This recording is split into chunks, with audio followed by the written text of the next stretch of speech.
10년 동안 서울 아파트 가격보다 금값이 훨씬 더 많이 오른 건 알고 계시죠?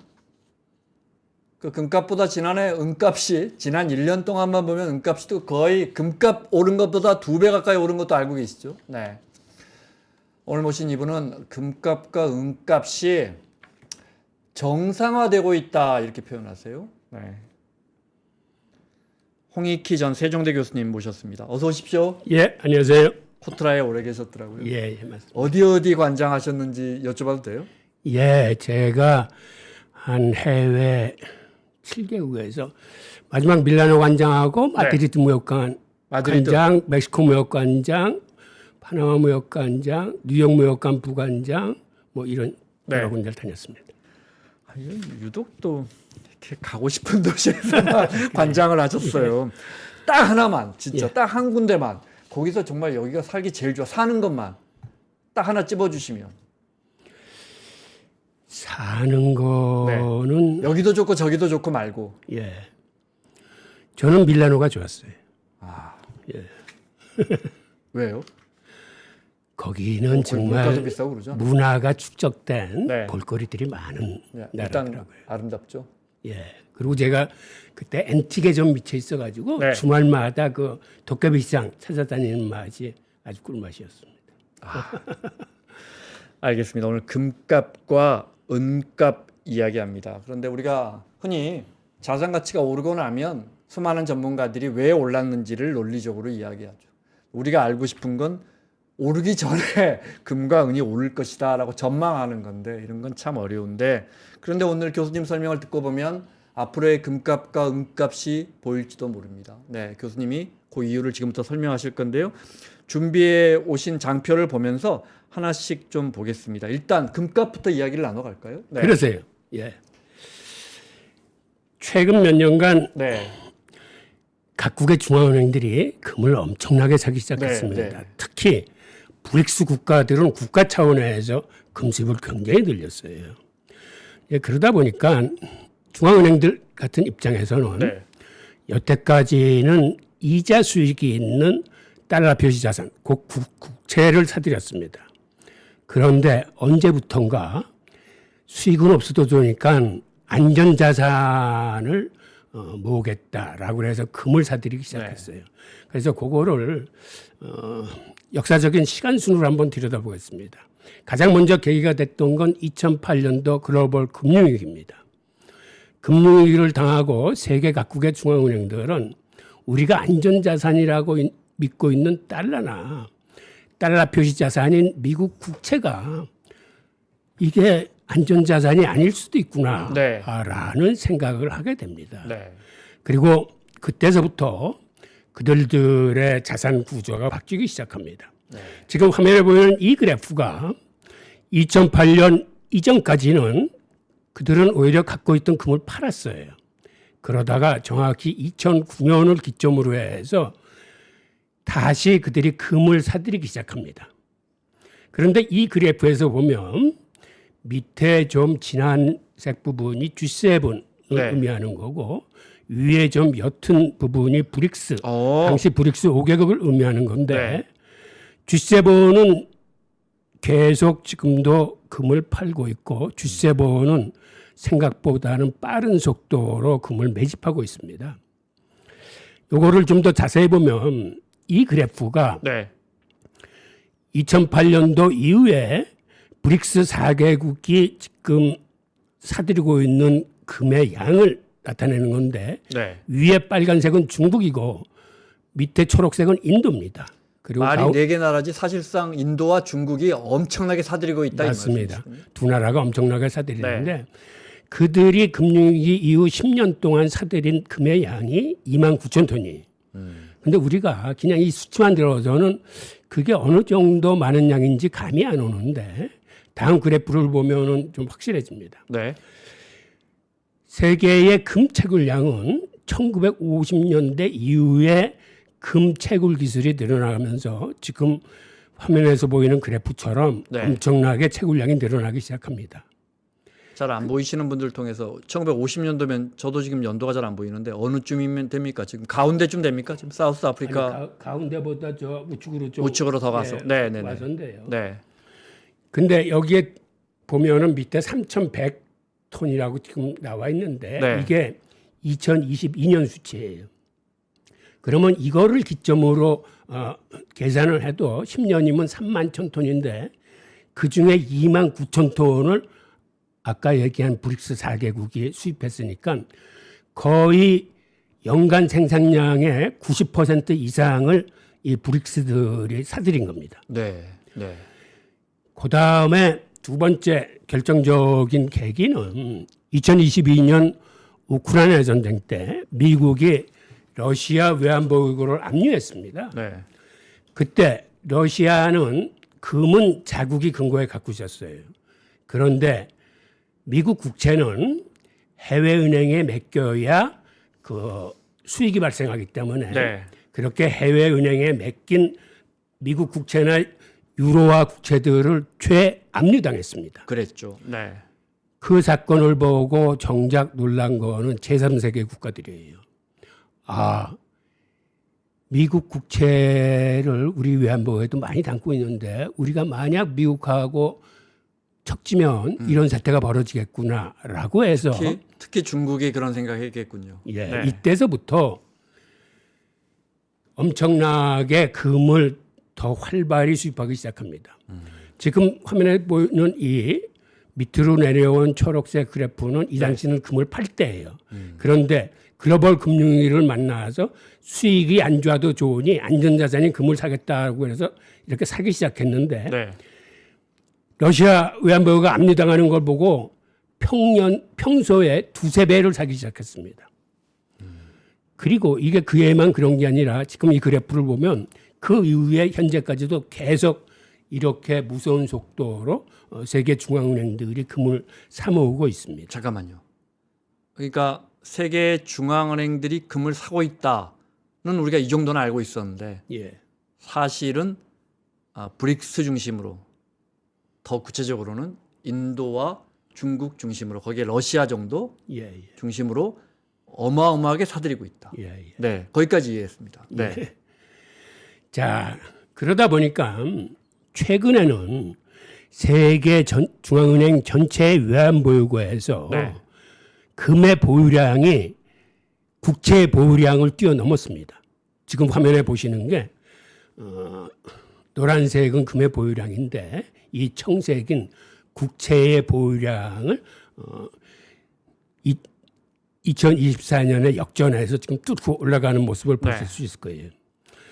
이러한 속도나 방향은 앞으로도 계속 더 빠르게 진행될 겁니다. 그런데 과거에도 96년까지는 그때는 금을 외환보유고라 하면 금을 더 많이 갖고 있었군요. 맞습니다. 그때까지는. 그러다가 이제 아무래도 달러 표시채권을 많이 갖고 있다가 다시 역전이 됐다. 예. 네, 맞습니다. 그리고 세 번째 사례입니다. 네, 브릭스 회원국들은 기본적으로 탈달러화를 서로 합의한 상태입니다. 그러니까 우리끼리 무역을 할 적에는 우리 달러 쓰지 말자.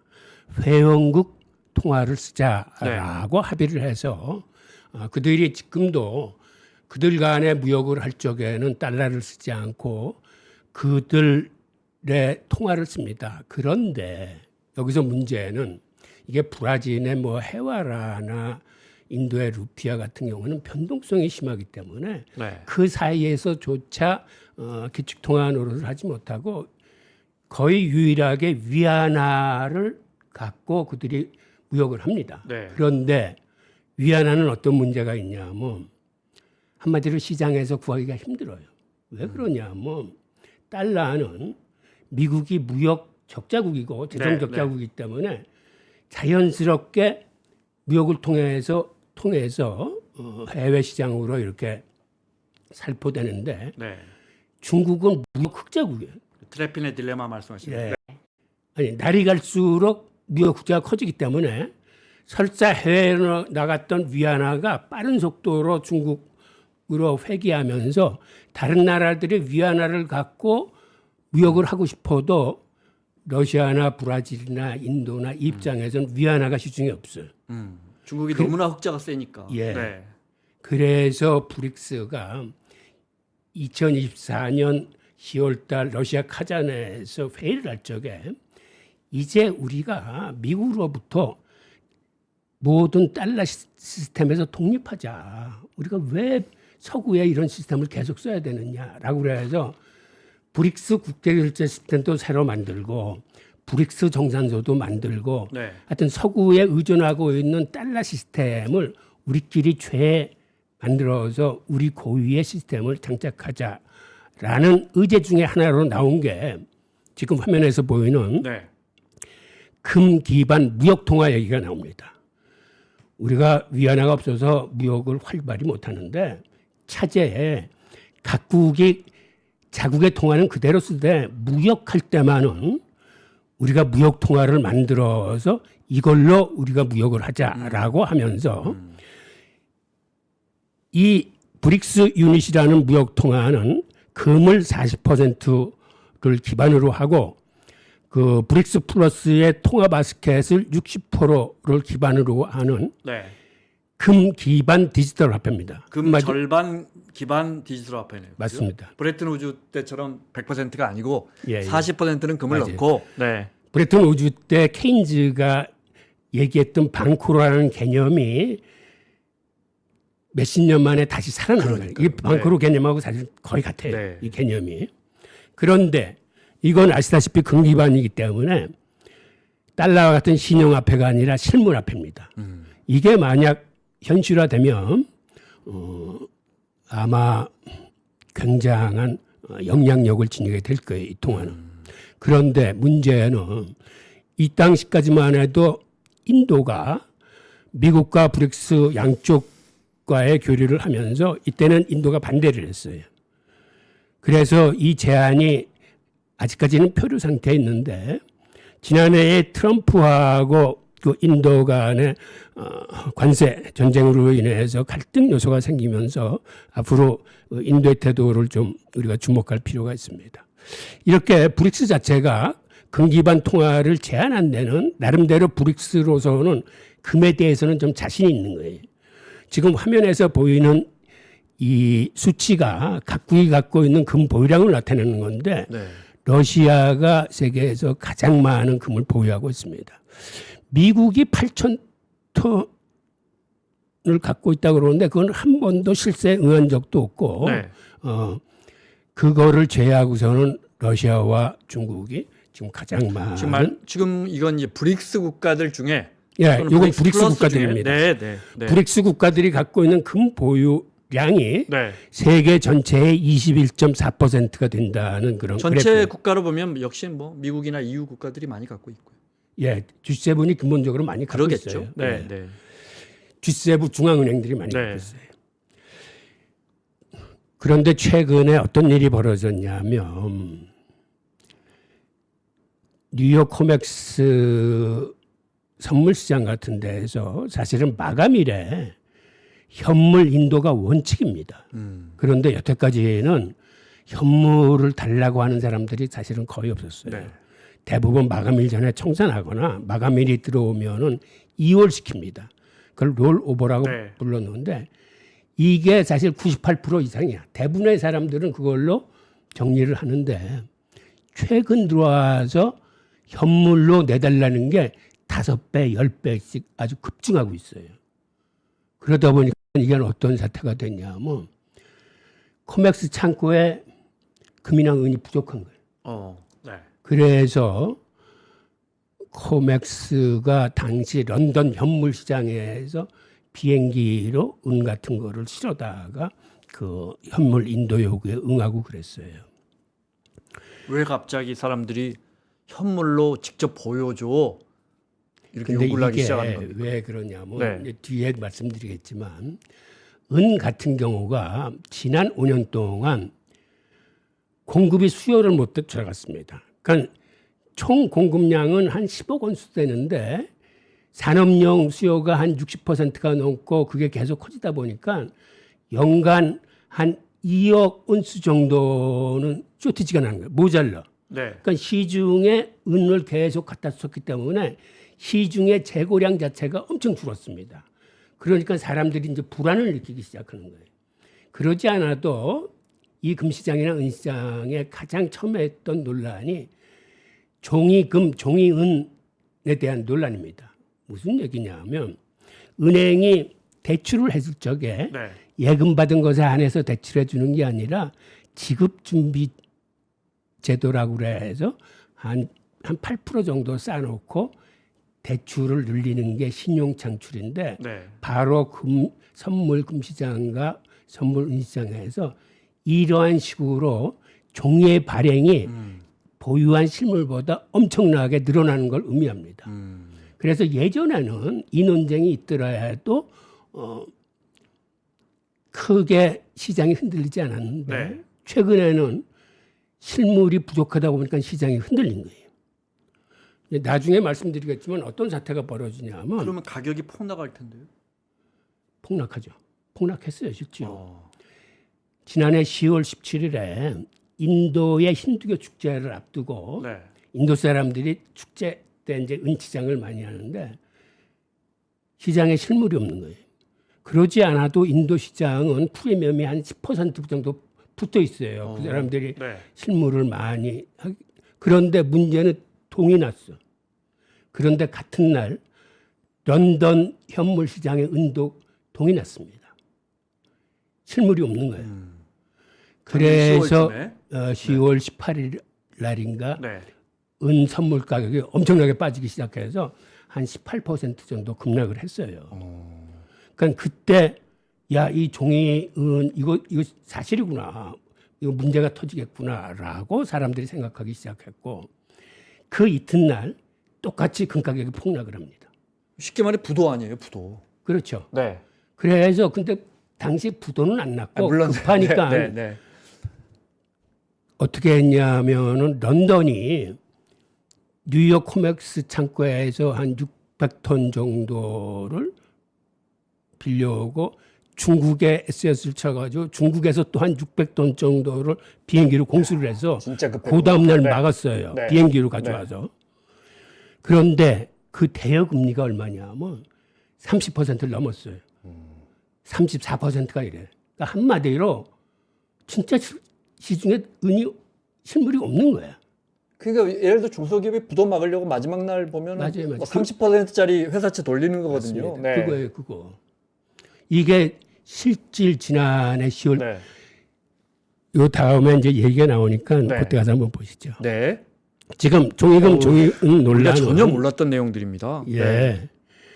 그러니까 종이금이라 하는 거는 우리가 선물이나 옵션 계약할 때 받는 증서가 여기서는 종이금, 종이은이라고 부르는 겁니다. 네. ETF나 ETN도 마찬가지고 네. 네. 장외 파생 상품 거래도 마찬가지입니다. 한마디로 증서에다 서로 간에 계약해서 써줘서 종이가 왔다 갔다 하는 거니까 네. 실물이 왔다 갔다 하는 게 아니고 그러니까 실물보다 이 약속이 훨씬 많이 발행된 거예요. 그러다 보니까 이제 이런 사태가 터지는 건데 그 이유를 들여다보면 우선 은을 중심으로 한번 설명을 하겠습니다. 지금 보이는 이 그래프가 지난 5년간 그래프를 들여다보고 있으면 수요가 공급보다 훨씬 많은 걸 알 수 있습니다. 즉 이렇게 수요가 많은 이유는 은은 산업용 수요가 굉장히 커지기 때문에 이렇게 매년 그 쇼티지가 나서 네. 시장에 재고를 갖다 쓰다 보니까 런던 은 현물 시장의 재고가 5년 만에 82%가 감소를 했어요. 게다가 나머지 갖고 있는 18%도 대부분 ETF 같은데 이미 할당된 거기 때문에 사실상 가용 재고는 거의 없는 형편입니다. 네. 이런 식으로 하다 보니까 대여금리가 이렇게 엄청나게 폭등을 하면서 이제는 웬만한 사람들이라면 야 이거 정말 시중에 실물이 없구나라는 이러한 그 위기감을 갖게 된 겁니다. 지금 보시는 이 그래프가 네. 10월 21일 날 선물 가격이 급락을 했는데 생각보다는 급락폭이 큽니다. 이게 바로 은시장의 폭락에 뒤이어서 그 이튿날 금시장에도 이게 전이가 된 거예요. 네. 그리고 또 어떤 일이 있냐면 근본적으로 네. 이렇게 금값의 상승은 달러의 불신을 의미한다라고 그래서 미국 정부 입장에서 달러라는 통화 관리를 하는 입장에서 과거에는 금이 온스당 한 2,000불 선에 올라오면 어김없이 선물 시장에 개입을 했습니다. 가격이 급등할 적에는 증거금을 한두 번 올릴 수 있어요. 그거는. 그런데 증거금을 한두 번 올리는데 그치지 않고 2021년 같은 경우는 4, 5달 한 달에 자그마치 5번. 네. 그래서 84%를 올리고 보통은 한 번 올릴 때 한 10% 정도 올리는데 이렇게 84%라는 건 엄청난 수치고. 선물 증금이라는 게 지급준비금처럼 그렇게 하면 이제 신용창출이 확 줄어들 테니까 그렇게 해서 아니요, 금값을 눌러버리는 거군요. 예를 들어서 은 5천 온스가 이제 한 계약인데 네. 이게 이제 레버리지 개념이 들어가 있어요. 그럼 네. 5천 온스의 돈을 다 주고 사는 게 아니라 그 증거금을 뭐 한 2,000불 내면 네. 한 계약을 일단 계약을 할 수 있어요. 개시 증거금. 그다음에 유지 증거금은 또 따로 내야 돼. 네. 그리고 그러한 레버리지가 돼 있는데 이제 그런 식으로 가격이 오르면 이 증거금을 올려서 현물 인도의 담보력으로 이제 그렇게 활용을 하죠. 하는데 네. 네. 금값이나 은값을 억눌러야 되겠다라고 생각할 적에는 이걸 비정상적으로 여러 번 영서적으로 엄청나게 올려버리는 거예요. 그러면 어떤 사태가 벌어지냐면 다음날 오전까지 모자라는 돈을 집어넣어야지 그 네. 부자가 네. 살아나는데 그러지 못하면 강제 청산당합니다. 청산당. 강제 청산당하면서 가격이 확 급락하는 거예요. 네. 이제 그런 식으로 미국 정부가 금 가격이나 은 가격을 적정 수준에서 다 이렇게 여태까지 눌러왔어요. 그러니까는 금 시장이나 은 시장은 시장에서 정상적으로 수요와 공급에 의해서 가격이 결정된 게 아니라 미국 정부가 판단하기에 이 정도 이상은 올라오면 안 돼라는 선에서 이제 다 이제 규제를 했던 거죠. 기본적으로 그렇게 해서 달러 값을 지키는 거군요. 맞습니다. 네. 달러를 지키기 위한 네. 수단이에요. 이게 사실은 2011년에 한번 크게 이런 일을 당했는데 그때 중국이 뭐라고 그랬냐면 앞으로 우리는 외환보고에 미국 국채 담지 않고 금을 담겠다고 그랬어요. 네. 그걸 거의 공식적인 선언처럼 얘기해서 당시 월가의 헤지펀드들도 그때 금 매집에 들어갔습니다. 이제는 세상이 바뀌었구나 라면서. 그런데 미국 정부가 이걸 가만 보니까 이거 그냥 놔두면 안 되겠다라고 그래서 2011년에 여러 가지 수단을 복합적으로 씁니다. 이렇게 선물 시장을 뭐 8차례씩 규제할 뿐만 아니라 공매도 계약을 엄청나게 터뜨리고 그다음에 예전에 오퍼레이션 트위스트라고 한번 들어보셨을 거예요. 네. 이게 장기금리와 단기금리를 사고 네. 장기국채를 팔아가지고 단기금리를 확 올리는 거거든요. 네. 단기금리를 올린다는 얘기는 이게 금값에는 아주 쥐약이에요. 그러니까 이런 그 다음에 필요하면 현물도 정말 투하하고 이런 식으로 해서 2,000불 밑으로 이거 꾹꾹 눌러놨던 거예요. 똑같은 사태가 2020년 팬데믹 사태 때도 벌어지는데 그때도 돈을 많이 풀어야 되니까. 예, 그 돈이 많이 불리면 올라가야 되는데 오히려 가격이 떨어졌어요. 그게 다 규제로 인해서 떨어진 겁니다. 지금 보시는 이 그래프가 네.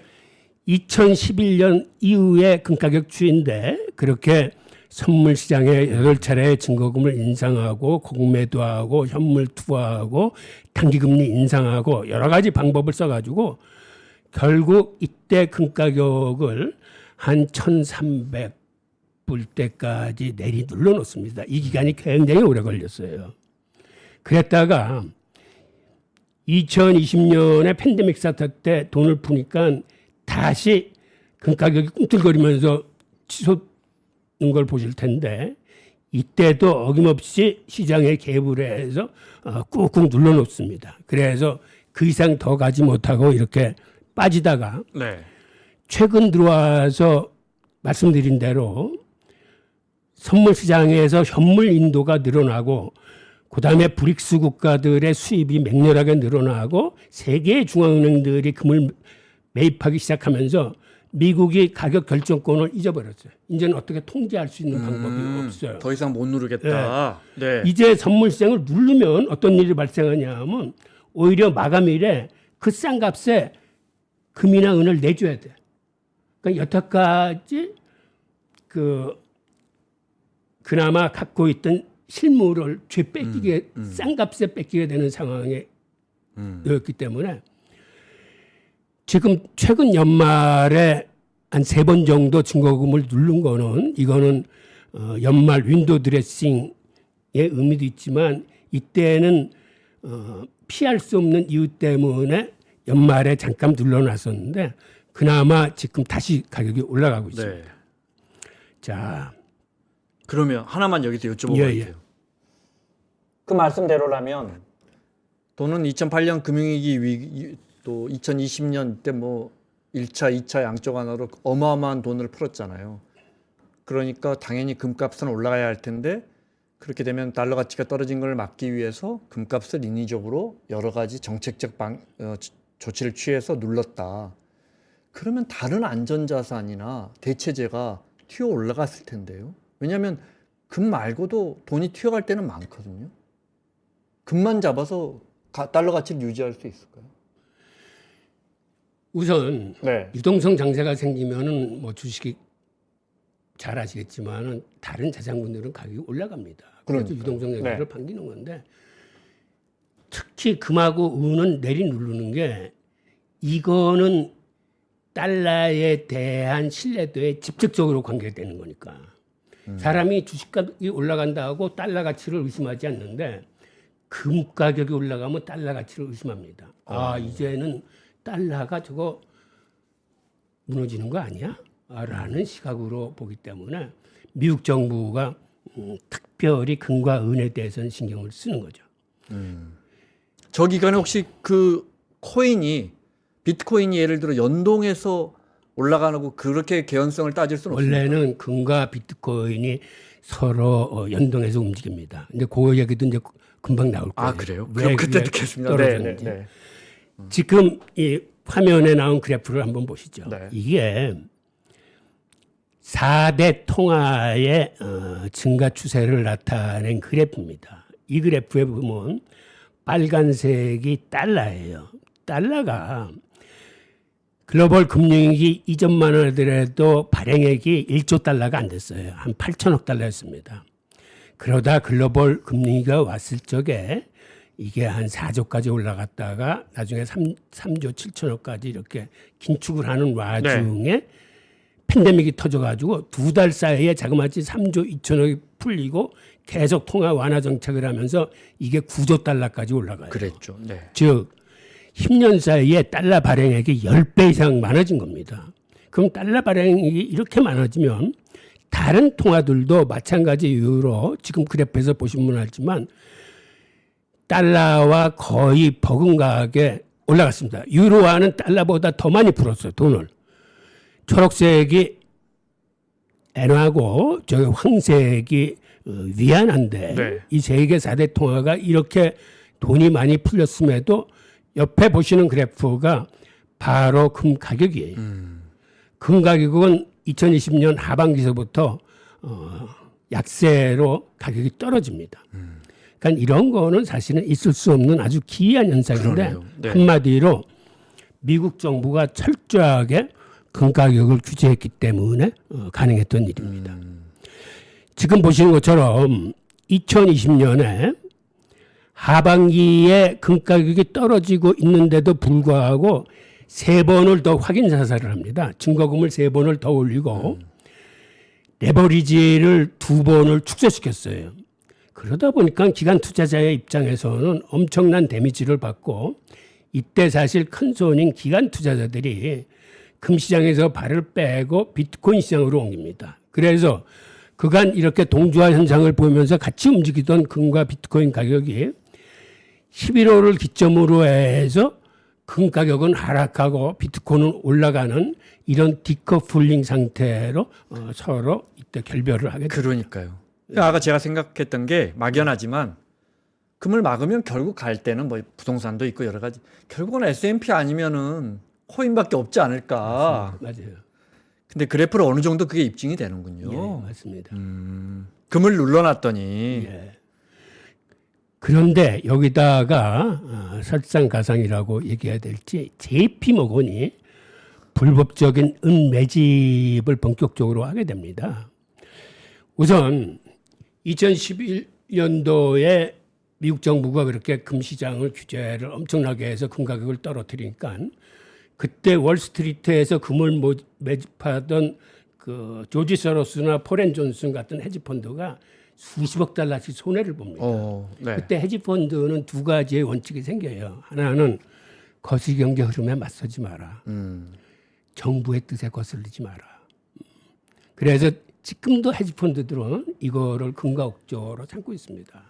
그러니까 그때 네. 정부의 뜻에 맞서다가 엄청나게 손해를 봤기 때문에 JP모건이 은을 매집하는 것도 사실은 여기도 금을 매집하고 싶었을 거예요. 그런데 이렇게 은으로 돌리게 된 데는 몇 가지 요인이 있는데 글로벌 금융위기 와중에 그 베어스턴스를 거의 헐값에 갖게 되는데 베어스턴스가 은파 생산품 전문 은행이야. 예. 네. 그래서 은혜로 돌린 방향도 있고 그다음에 이렇게 은을 매집하면서 이게 지금 코맥스 창고 내에 JP모건의 보유량이 그 창고의 반 이상이 JP모건 거예요. 이 시기는 언제쯤인 거예요? 요게 한 2022년 정도 될 텐데 네. 여기만 은을 갖고 있는 게 아니라 여러 군데 은을 갖고 있다라고 얘기를 합니다. 그런데 이들이 은을 매집한 단가 자체가 거의 은의 채굴 원가 수준의 은을 매집하게 됩니다. 그럼 어떻게 이렇게 싼 가격에 이들이 이제 은을 매집했나 보면 네. 이들이 처음 은을 매집하기 시작한 2011년경에 보면 그때 은값이 사실은 온수당 한 5,000불까지 튀었을 때예요. 이때서부터 가격을 이렇게 억눌러 가지고 보통 한 온수당 한 15달러 내에 정말 싼 가격에 은을 계속해서 한 10여 년 매집해 왔는데 그들이 이렇게 싼 가격에 은을 매집할 수 있었던 게 우선은 정부에서 크게 오르면 이렇게 눌러놓은 효과도 있지만 이들 스스로가 시장에 참여하면서 스푸핑이라고 일컬어지는 불법 수단을 동원을 합니다. 즉 초단타 매매 거래를 하면서 예를 들어서 매수에 대량으로 살 것처럼 이렇게 호가창에 올려놓고 매수 주문이 들어오면 초단타 매매라는 건 1000분의 1초 이내에 그 주문을 철회시켜 가지고 그 내려온 주문이 여기에 체결되지 않고 그 밑으로 내려가면서 가격을 확 끌어내리는 겁니다. 이런 걸 일컬어 이제 스푸핑이라고 하는데 이거는 이제 여러 가지 이제 기법들이 있는데 그런 식으로 해가지고 사실은 미국 검찰한테 3번 정도 기소를 당해요. 그리고 그게 언론에도 나와요. 불법적인 수단으로 시세 조작을 했다고.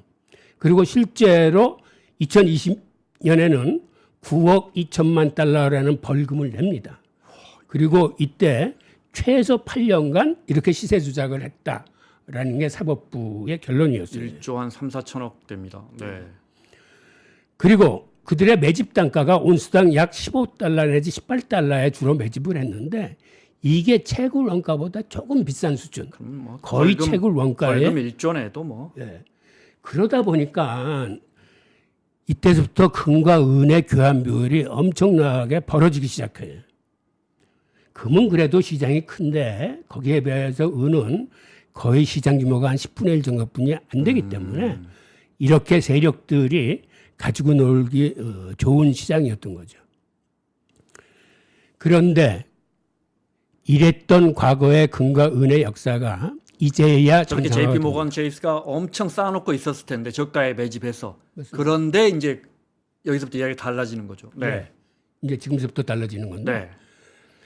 우선 가장 중요한 건 선물 시장에서 현물 인도 요구가 급증하기 시작했습니다. 즉 시장에 은이 부족하다는 것들을 투자자들이 이제 인지하기 시작하고 내가 종이보다는 안전한 실물을 갖고 있어야 되겠다라는 이제 욕구가 네.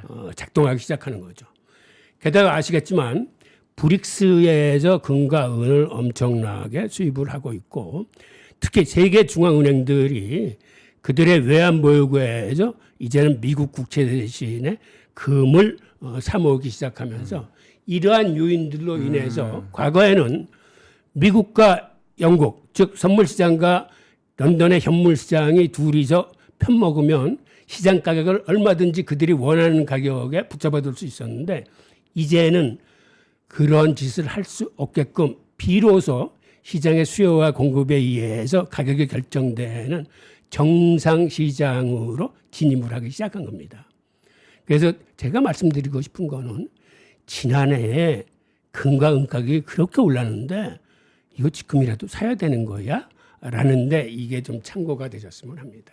즉 이제 시장이 비로소 이제 정상화돼서 어떤 정부의 인위적인 개입이나 이러한 시세 조작에 의해서 싸게 은과 금 가격을 눌러놓으면 마감일에 그들이 현물로 인도해 줘야 되기 때문에 즉 그들이 싸게 눌러놓으면 그 싼 가격에 자기가 갖고 있던 걸 다시 내줘야 되기 때문에 앞으로 그런 일은 쉽지 않을 겁니다. 물론 상황에 따라서 증거금의 인상이라거나 네. 이런 요인들은 가끔은 나올 수 있어요. 그리고 지금처럼 이 원자재 지수의 그 리밸런싱을 위해서 할 수 없이 갖고 있던 물량을 대거 처분해야 되는 이런 악재들은 있습니다만은 이제는 비로소 시장의 수요와 공급에 의해서 가격이 결정되는 정상 시장으로 금과 은이 복귀했다라는 말씀을 드리고 싶습니다. 그런데 그게 유독 아까도 질문을 드렸지만 그거 여쭤봐야 할 것 같아요. 투자자들이 보니까 그러니까 이런 거예요. 그러니까 브레튼 우즈 끝나갈 때 70년, 71년 이럴 때 스위스나 프랑스 같은 나라들이 진짜 35달러 가져가면 1온스 줘? 금 있어? 의심하면서 그 앞에 몇 개 나라들이 먼저 찾아가거든요, 금을. 마치 그런 현상 같은 거군요. 진짜로 이렇게 ETF 이렇게 하고 있는데 이게 만기가 되면 내 선물이 진짜 근데 현물이 있을까? 없다고 자꾸 전문가들이 그러는데 나 현물로 줘. 예, 자꾸 이렇게 하니까 이제 이 인위적인 조작이 이제는 안 된다 이 그렇죠, 말이죠. 그 당시도 이제 그 브레튼 우즈 깨지고 닉슨 쇼크가 나오게 된 걸 잠깐 좀 설명해 드리면 네. 가장 먼저 의심했던 건 서독입니다. 그래서 서독은 아예 브레튼 우즈 체제에서 탈퇴를 해버려요. 찾아가 버리죠. 금 찾아가 버리죠. 네. 탈퇴를 네. 하고 스페인, 스위스, 프랑스가 갖고 있던 달러를 가져와서 금을 찾아가는데 드골 대통령 같은 경우는 아예 해군 함대를 맞아요. 붙여가지고 네. 만방에 과시를 합니다. 미국 못 믿겠어. 니네 나쁜 놈들이야 하면서. 그리고 그 IMF에서 우리가 세계 화폐 만들자라고 제의를 합니다. 그때 미국이 그걸 단칼에 거절을 해요.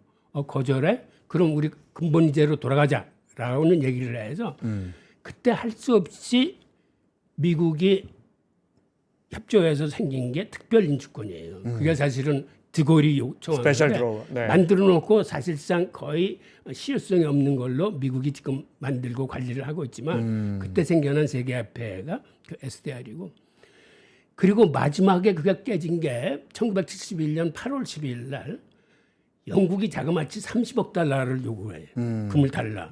맹방이라고 믿었던 영국조차 이렇게 하니까는 닉슨이 그때 경제참모 16명을 데리고 군부대 벙커로 들어가서 한 이틀 동안 난상 토론을 하고 일요일 날 8월 15일 날 TV에 나와서 지금 투기 세력들이 달러를 공격하고 있다.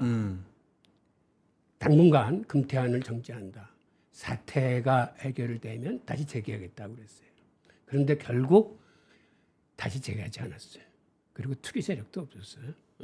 일단 그게 지금 말씀하신 건데 네. 그러한 현상이 지금 일반 투자자들 사이에서 생기고 있는 거예요. 그래서 교수님이 금과 은의 유통 또 가격 이게 정상화됐다 이렇게 표현하시는 거군요. 예.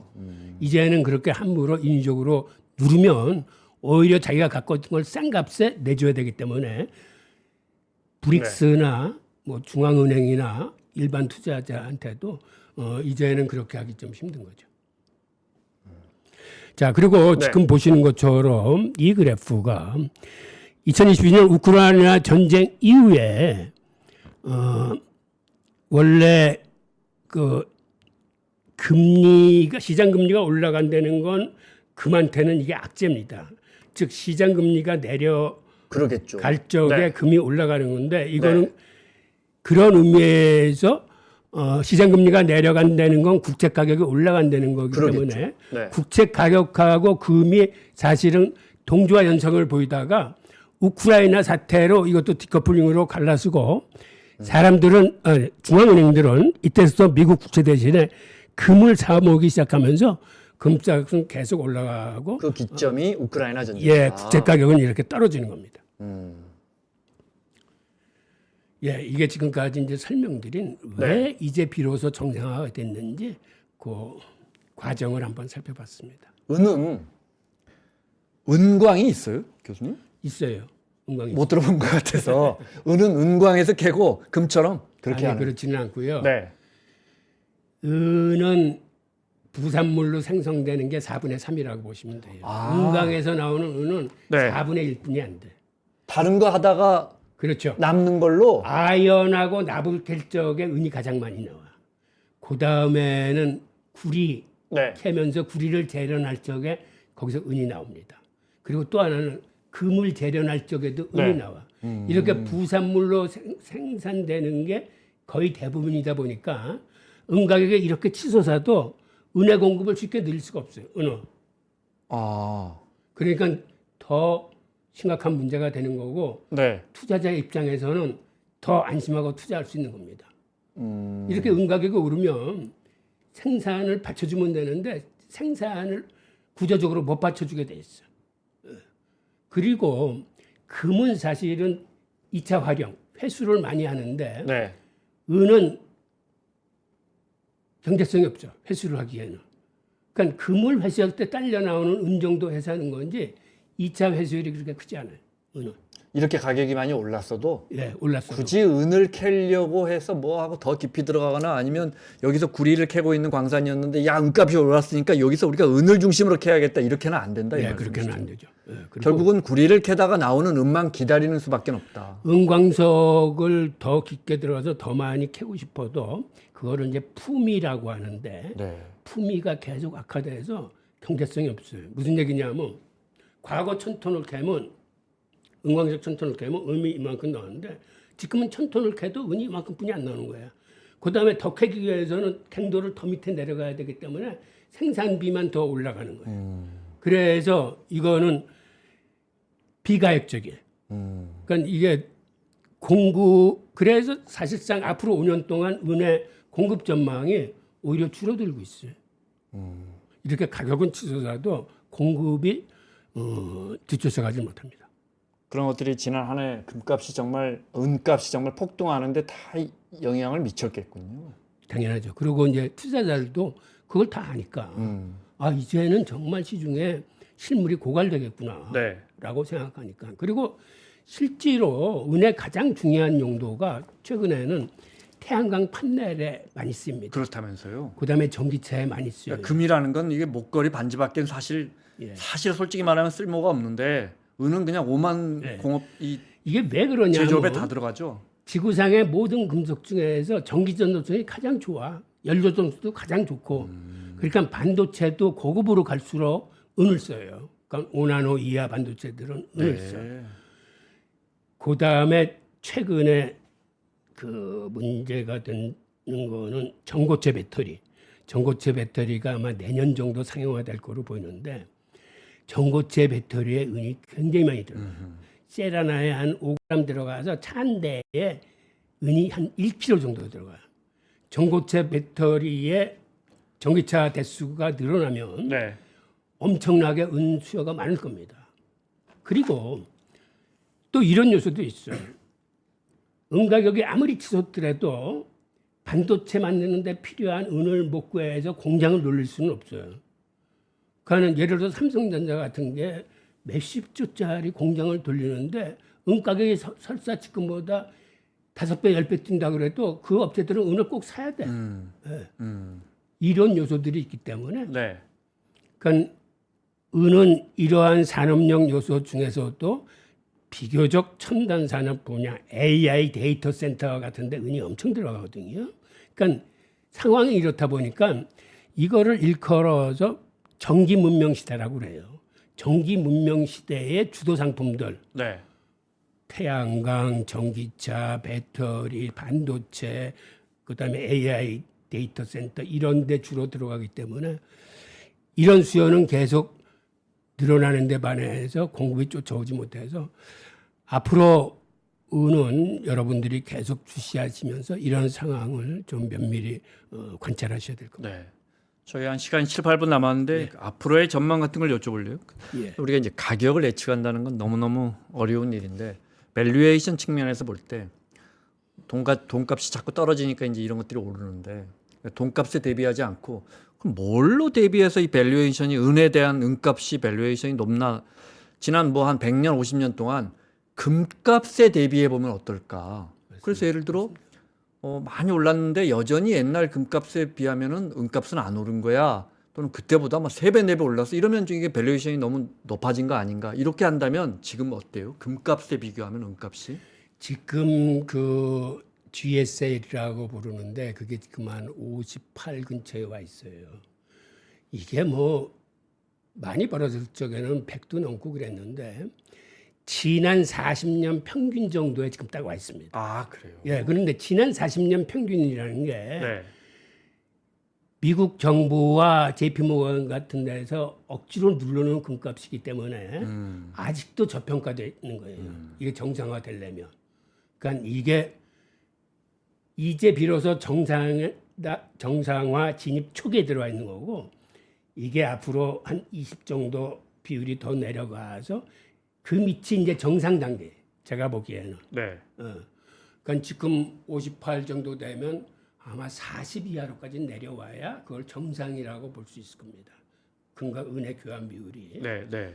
그리고 그게 이제 30 이하나 이렇게 내려오면 그때부터는 좀 과열이구나라고 이제 판단할 수 있을 것 같고 재밌는 얘기를 하면 과거에는 이 어떤 생각을 했냐면 동양이건 서양이건 태양이 금이고 달이 은이라고 생각을 했어요.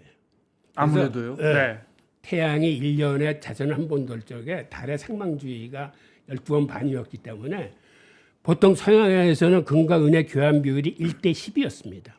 이게 몇천 년 동안 계속 그걸 계속되어 왔어요. 실제로 금과 은의 채굴량이 그 수준이에요. 은의 채굴이 금의 한 10배 정도 돼. 채굴량 자체가. 네. 그런데 이걸 가지고 돈을 많이 번 민족이 있었는데 바로 유대인들이 이 환 거래를 통해서 돈을 많이 벌었는데 네덜란드 동인도 회사가 사실은 유대인들이 주도해서 만든 건데 네. 걔네들이 동양하고 무역할 적에 동양에서 비단하고 도자기하고 이런 걸 가져들어가면서 상품 수익을 엄청나게 올렸는데 그거는 전체 수익의 22%뿐이 안 되고 78%는 어디서 돈을 벌었냐면 예를 들어서 네덜란드에서 은 12kg를 갖고 중국에 오면 금 2kg하고 받고 금은 2kg를 갖고 다시 네덜란드 들어가면 이게 은 24kg가 돼. 그 당시 서로 돈과 돈을 맞바꿨을 뿐인데 한 번 항차하면 2배씩 돈이 늘어나는 거예요. 네. 그 당시 중국이 1대 6 정도 되고 일본이 나중에 은생산이 많이 되면서 1대 5 정도 됐었어요. 그러다가 나중에 들어와서 금본위, 은본위, 복본위 제도가 생기면서 금본위가 힘을 쓰면서 교환 비율이 낮아지긴 했는데 그렇다 하더라도 한 40 정도까지가 그 당시 그 네.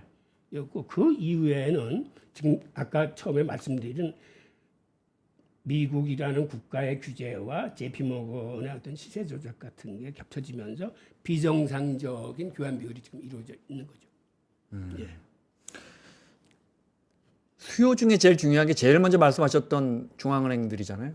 우리 그 정도는 알고 있었거든요. 그런데 이제 실제로는 모든 중앙은행이 다 늘린 건 아니고 브릭스 중심으로 인도와 중국, 러시아 이런 뭐 글로벌 사우스 같은 데서 많이 늘렸다면 그것도 궁금합니다.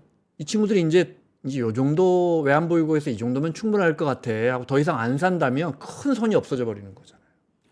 아니요, 그건 그렇지 않고 네. 그 우리 G7 서구 중앙은행들을 보면 그들의 금 비중이 60% 70%예요. 그건 같은 서구인데도 불구하고 그만큼 외환보유라는 건 비상시국의 안전자산을 의미하는 거기 때문에 지금 브릭스가 그렇게 수입을 했다 하더라도 그들이 외환보유고 내의 금 비중은 그렇게 높지 않습니다. 이제 수입을 시작한 지 한 10여 년뿐이 안 돼. 네. 그러니까 그들은 앞으로도 그리고 특히 제3세국들이 엄청나게 가세해서 금을 외환보유고에 담을 겁니다. 알겠습니다. 포트폴리오 같은 걸 좀 여쭤봐도 돼요? 이런 것까지. 저희는 아무래도 투자 채널이라 그래서. 예, 장기적으로, 단기적으로야 뭐 가격을 우리가 어떻게 알겠습니까? 장기적으로 교수님이 추천하시는 그러니까 금과 은의 포트폴리오, 코인도 지금 책을 잠깐 저희가 좀 소개해드리려는 제목이라도 좀 보여주십시오. 네, 최근에 내신 책이 예. 네, 세상을 바꾼 화폐들 그리고 비트코인인데 네, 이건 화폐가 어떻게 바뀌어 왔고 네. 그 중심의 신뢰라는 게 어떠한 작용을 했는지를 설명한 책. 신뢰라는 게, 네. 그래서 포트폴리오를 만약에 장기적인 포트폴리오 한다면 나 같으면 금과 은이나 또 코인까지 이런 식으로 하겠다. 혹시 의견을 주신다면? 기본적으로 가격이 오르는 상승장에서는 은 네. 가격이 금보다는 훨씬 빠른 속도로 올라갑니다. 그러니까 지금 같은 상승장에서 금과 은의 비중은 한 7대3 정도 잡으시는 게 좋고, 단 조심해야 될 거는 경기가 악화돼서 가격이 내려갈 적에는 은 가격의 하락 속도가 금보다 또 훨씬 빨리 내려갑니다. 이걸 잘 참고하시고요. 저 같은 경우는 보통 암호화폐 투자를 할 적에 S&P 500처럼 지수 추종 투자를 권하기 때문에 여기에는 비트코인 비중을 57%, 이더리움을 12%, 리플을 5% 담으면서 이거는 가치 투자 개념으로 매월 적립식 장기 투자를 권하고요. 그리고 지난해 같이 그렇게 상황이 안 좋았을 적에는 여기다 은을 별도의 비중으로 관리를 하셔가지고 어려운 시장에서도 잘 버텨나갈 수 있는 그런 생존적인 투자 포트폴리오를 권합니다. 은은 왜 이렇게 변동성이 금보다 커요? 근본적으로. 우선 시장 자체가 작고 그다음에 경기 회복한다 하면은 은의 산업용 수요가 훨씬 더 늘어나기 때문에 네. 은이 올라가는 속도가 훨씬 빠르집니다. 반대로 경기가 뭐 하거나 뭐 금리 올린다거나 하면 은이 훨씬 더 빨리 영향받고 더 예, 크게 원래는 과거에는 그랬는데 네. 지금처럼 이제 실물이 부족한 상황에서는 네.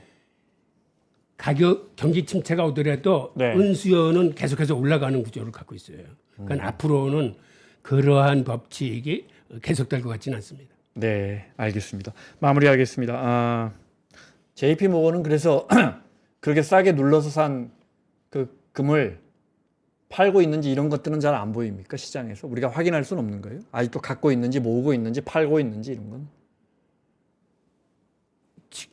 네, 그거는 자세히 파악이 안 되는데 네. 아마 팔고 있지 않고 그대로 갖고 있을 겁니다. 그럴 JP 모건도 것 같은데? 이게 가격이 계속 올라가는 걸 알기 때문에 네. 그렇게 매집했던 거고 앞으로도 한참 올라갈 네. 거라고 알기 때문에 쉽게 팔지는 않아요. 야, 온스에 15달러에 아까 매입했다고 하셨는데.